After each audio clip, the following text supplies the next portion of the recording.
هذا البرنامج برعاية شركة أفرولاند للاستثمار الزراعي، مؤسسة علي فايز للمحاماة. أعزائي المشاهدين، ورجعنا لكم بعد الفاصل. قانون التصالح، وما أدراك ما قانون التصالح. القانون اتقدم مرة واثنين، وكان في حاجات في التطبيق العملي على أرض الواقع، وتعدل ثالث مرة. وعندما نتحدث عن قانون التصالح لا يفتى ومالك في المدينة. علشان كده هيكون معانا الأستاذ إيهاب منصور، عضو مجلس النواب. أهلا بيك يا فندم. اهلا بيك يا فندم. أسعدتنا ونورتنا. اتشرف بيك ودايما. جاهزين؟ تحت امرك. طيب، أنا في البداية كمواطن عادي عايز أعرف يعني إيه قانون تصالح. بص حضرتك، احنا الكلام ده كان يمكن من 5 أو 6 سنين تم إثارته في مجلس النواب السابق. اتكلمنا في انه في ناس عليها احكام، في ناس بتطارد بغرامات ومشاكل كثيرة، فكان فكرة انه الناس دي ممكن تتصالح ونقفل الصفحة وناخد خط نقفل صفحة مخالفات وغرامات وأحكام. الدولة مش هتستفيد شيء من حبس المواطن، وفي نفس ذات الوقت هنستفيد من الأموال يعني اللي هتدفع بالظبط. في هذه وفي نفس الوقت ده كان أمر للأسف استفحل في أماكن، أغلب أماكن إن لم يكن كل الأماكن، بدليل إن أنت حضرتك اللي تقدم على القانون اللي فات 2,800,000 حالة، وفي أعتقد زيهم لسه ما قدموا 2,800,000 حالة. دول اللي قدموا على القانون اللي فات. الناس دي كلها مصيرهم إيه؟ كل القانون قال إن الناس القدام دول سيتم إحالة ملفاتهم كلها إلى القانون الجديد. تمام. بدون ما يدفعوا رسوم إضافية. يعني طيب نقف هنا ثانية واحدة. بدون ما يدفعوا رسوم إضافية. طب وبالنسبة للإجراءات اللي عملوها، يعني اللي عمل إجراءات مثلا وما استلمش نموذج 10، وضعه إيه في القانون الجديد؟ الناس اللي خدت نموذج 10 في القانون القديم وخلصت حالها خلاص انتهت حكايتها، خلصوا الدنيا. بس دول أقلية يعني. تمام. دول كانوا 4%، وحتى ال 4% دول مش كلهم خلصوا الإجراءات لأسباب كثيرة. لكن الناس بقى اللي قدمت على القانون القديم وملفاتها موجودة لدى الأحياء ومراكز المدن ومجالس المدن، كل دول يحالوا إلى اللجان الفنية في القانون الجديد تدرسها وتطلع فيها قرار ويختاروا بيه المواطنين علشان يكملوا الإجراءات. يعني اللي هيتوافق أو اللي هيترفض مفترض إن هيبقى في تواصل مع كل حالة، بحيث يقولوا له انت اتوافق على طلبك ومفروض تكمل. اللي هيتوافق على طلبه هيعمل ايه؟ هيكمل بقيه الفلوس، يدفع يا اما عنده حاجتين، يا اما يدفع بالتقسيط يا يدفع كل المبلغ مره واحده. قبل ما نتكلم في التفاصيل الفنيه ويعني ايه نموذج 3 ونموذج 10، البعض الكثير من المواطنين يشكو من ان احنا بننزل وما بنلاقيش تنفيذ على الارض. ده سببه ايه؟ طالما الحكومه بتسعى وفي مشروع قانون اتوافق عليه وحاجه مفيده للبلد، ليه ما بيتطبقش؟ يعني الناس عندها حق على فكره في الحكايه دي. لانه ليه بقى ما بيتطبقش؟ لان احنا محتاجين مسؤولين قادرين على رؤيه اللي احنا شايفينه، يشوفوا الواقع اللي احنا عايشينه. اللي حضرتك بتقوله ده، انا لسه وانا داخل لحضرتك ناس بيقولوا لي رحنا الوحده المحليه اللي في الحته الفلانيه، فقالوا لنا اصل احنا ما نعرفش، احنا النهارده 11/6، القانون صدر في شهر 12 من 6 شهور. تمام. واللائحه كانت المفروض تصدر في شهر 3، ما صدرتش، صدرت في اول 4. اذا اللائحه بقى لها شهرين والقانون بقى له 6 شهور، وما زال كثير من الموظفين، انا بقول لحضرتك وانا داخل كذا تليفون جاني على ان رحنا الوحده المحليه لكذا، قالوا لنا مش عارفين نعمل معاكم ايه. رحنا الحي الفلاني ومش عارفين، بيقولوا لنا مش عارفين نعمل ايه.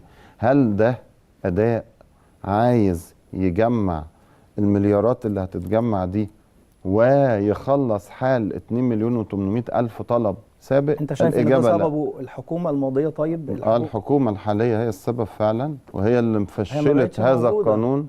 لا لسه موجودين. لسه موجودين. وهم السبب الرئيسي في انه القانون ما نجحش، لانه على التطبيق. لان لما تيجي تسال حضرتك مسؤول ويقول لك اصل احنا دربنا 3000 ودربنا 1,000,000، ايوه فين دول؟ اين هؤلاء؟ لما بننزل بقى على ارض الواقع، انا مش بقول بس في قرى، لا ده في كل جنب بيتي وبيت حضرتك. احنا دور فين دورنا في مجلس النواب؟ دورنا بقى في المتابعه، في طلبات الاحاطه، في الاستجواب، تم يعني فين يمكن دورنا بخصوص هذه الجزئيه؟ انا حضرتك اللائحه قالت، اللائحه طبعا صدرت في 5/4 وتم عمل بيها من 5/5 يعني تمام. من شهر تقريبا، وادت شهر مثلا انه الاحوزه العمرانيه والكتل القريبه من الاحوزه تخلص، علشان الناس اللي هم بيقدموا على التصالح يلاقوا انا بره الحيز، طب انا قريب ولا بعيد، يبتدي ياخد خطوات.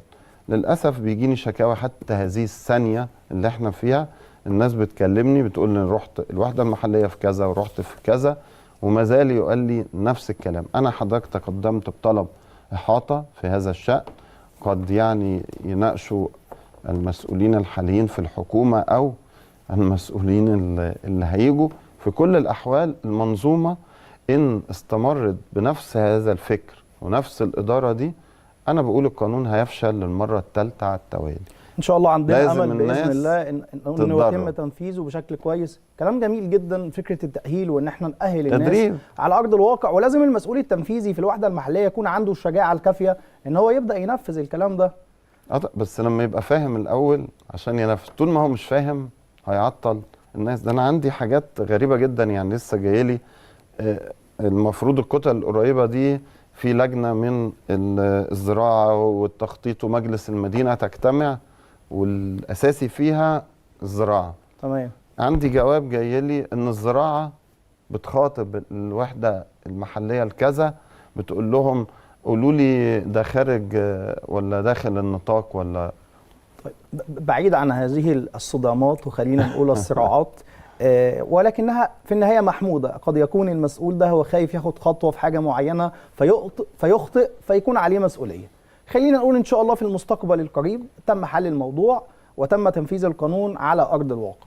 ما هي الحالات التي ستستفيد من هذا القانون، وما هي الحالات المستثناه من تنفيذ قانون التصالح؟ بص حضرتك، في 3 مناطق في قانون التصالح. في منطقه ناس هتتصالح بصوره مباشره. يعني ايه بصوره مباشره؟ يعني مثلا اللي خد نموذج 10 في القانون اللي فات تمام. وعايز يستكمل الدور، هيقدم بعض المستندات وهيخلصها وهياخد استكمال، دي حالة خلصت.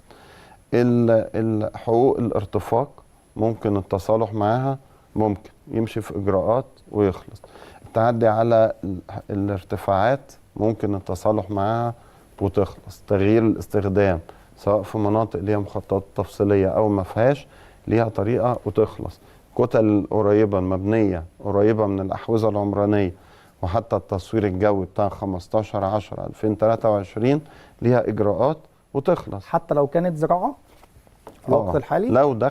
لو دخلت في نطاق الكتل القريبة من الأحوزة. مهمة جدا دي. فدي محتاجة ان الأحوزة تخلص والكتل القريبة تخلص عشان نحل ده.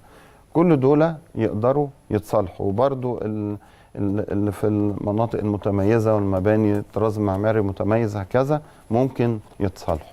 دول ناس هيقدروا يتصالحوا طبقا للقانون. طيب في ناس مش هيعرفوا يتصالحوا. ايوه، مين دول بقى؟ انه المبنى يكون فيه اشكالية في السلامة الانشائية. تمام. او في تعدي على الاثار او نهر النيل، او تغيير استخدام جراشات. دول مفيش تصالح بصورة مباشرة، مفيش. طيب انا النهارده القانون نزل، اللائحة التنفيذية بتاعته نزلت، وانا بنيت بعده، هل ليا تصالح؟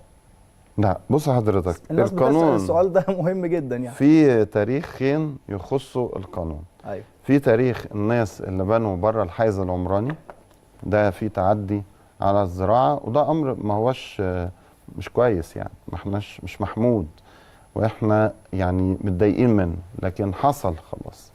فعايزين نفكر سوا كدولة ازاي نوقف التعدي على الاراضي الزراعية، وازاي نحل مشاكل بقى المواطنين بتاعت اللي عايزين يتصالحوا. التاريخ ده هو حتى 15/10/2023، لكن القانون نفسه يتطبق على ده تاريخ لخارج الأحوزة. أما الناس بقية الناس في القانون يتطبق عليها قانون ده صدر 17 ديسمبر 2023. اللي قبل هذا التاريخ وداخل الحيز يقدر يتصالح. طيب لحد دلوقتي لسه في ناس موجودة في السجون وعلى ذمة قضايا تخص المخالفات وما طلعوش لحد دلوقتي ليه؟ ما هو للأسف الشديد ده اللي بقوله لحضرتك، القانون قال القديم، وده القانون القديم كان بيقول في نموذج اسمه نموذج 3، وفي كل قانون في نموذج برضه هنا بيعمل نفس القصة. لما بياخدوا المواطن ده دليل ان هو جاهز مستنداته وراح قدمها في الحي او مجلس المدينة او ففي عنده جدية، أو راح وعمل جدية وابتدى يدفع الرسوم بصورة مبدئية، فخد نموذج ده يوقف الأحكام وهكذا، وده كان بيحصل. تمام. والناس تاخد إفراجات. لكن هي المشكلة فين؟ إنه تلاقي حي عنده 50,000 ملف تصالح، حي من الأحياء، اللجنة الفنية تقعد 3 سنين، المسؤولين في الحي ما يطلعوش غير من 50,000 4,000 بس ملف، والباقي في الإدراج. ده غلطة مين؟ الأمانة الفنية اللي هي الحي نفسه، مسؤول الحي، اللي ما طلعوش لأغراض ما الملفات وفضلوا حاطينها في الدرج، فده أثر على الناس بصورة سلبية. تفعيل القانون على أرض الواقع هل مرتبط ارتباط صريح بتغيير الحكومة؟ لا، يعني هو الحكومة تتغير ما تتغيرش مش ده اللي هيأثر، احنا اللي هيأثر ان احنا نغير الفكر ونغير السياسات ونغير القناعات. يعني لما يجي لك مسؤول او وزير ومقتنع انه التنفيذ كان احسن ما يكون في التصالح، طب ده هتعمل معاه ايه؟ هتغير ازاي معاه؟ ده هو مقتنع. طب هو القانون بقاله 5 سنين، نجح ولا فشل؟ قانون فشل ذريع، ده 4% بس اللي خلصوا في 5 سنين. إذا القانون محدش يقدر يقول إن إحنا عملنا اللي علينا والدنيا تمام، ما ينفعش تتقال. ومع ذلك تلاقي بعض المسؤولين يقولوا ده. إذا هذا المسؤول لن يحرك القانون خطوة لقدام، لازم يبقى فيه تغيير للسياسات، للأفكار، للقناعات، علشان نقدر نطلع خطوة لقدام. الحقيقة موضوع مهم جدا، وأنا كان نفسي والله وقت الحلقة يكون أطول من كده بكتير. في النهاية لو حبينا ندي روشتة للحكومة وبالتحديد المجالس المحلية وروشتة للمواطن في قانون التصالح، في سطور المواطن غلبان، يعني الحكومة جاية عليه يعني زي ما بيقولوا، لأنه الحقيقة هو عايز يتصالح. الناس اللي بتكلمني اليومين دول راحوا يتصالحوا، وفي ناس قدموا من شهر ولحد دلوقتي ما حدش كلمهم، رغم ان اللائحة حاطة تواريخ يترد على الناس ويتقال لهم وهكذا. فالمواطن عايز يتصالح، منتظر الحكومة. أما بقى الحكومة عليها إنها أولا تخلص الواجب اللي عليها، اللي هو إيه؟ تدرب الناس تدريب بجد، مش تدريب على السوشيال ميديا دربنا، والأحوزة العمرانية تخلص والكتل القريبة تخلص والإجراءات تتسرع بصورة حقيقية. تمام. سيادة النائب إيهاب منصور، بشكرك، أسعدتني وشرفتني. تحت أمرك.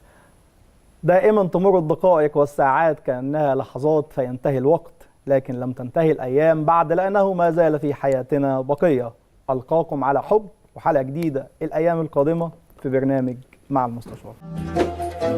مصر بلد الخير والأرض سرها، وعلشان بنحبك وبنحبها هنحقق حلمك وحلمها. أفرولاند هي دي منطقة الخيال الأخضر اللي قدرت تغير شكل الطبيعة وتحوله لمدن خضراء. اتولد الحلم اللي بدأ في 2007 بمولد أول مدينة لزراعة وإنتاج الزيتون في مصر بمدينة وادي النطرون. مع أفرولاند الحلم بقى حقيقة في أرضها. على مساحة 1000 فدان تم تشييد مصنع للتخليل وتصنيع زيت الزيتون، وكل ما حجم العطاء بيزيد حماسنا بيتضاعف، عزيمة وإصرار إننا نحافظ على كل نجاح حققناه على أرض خضراء. مهما كانت احتياجاتك وأيا كانت إمكانياتك، مع أفرولاند هنحقق حلم حياتك. مؤسسة علي فايز للمحاماة والاستشارات القانونية، أساتذة في القانون ومجال المحاماة في كل التخصصات، جنائي ومدني وقضاء عسكري، تأسيس الشركات وخدمات رجال الأعمال، مجلس الدولة والقضاء الإداري. ولدينا قسم خاص لكتابة مذكرات النقد والتماس إعادة النظر.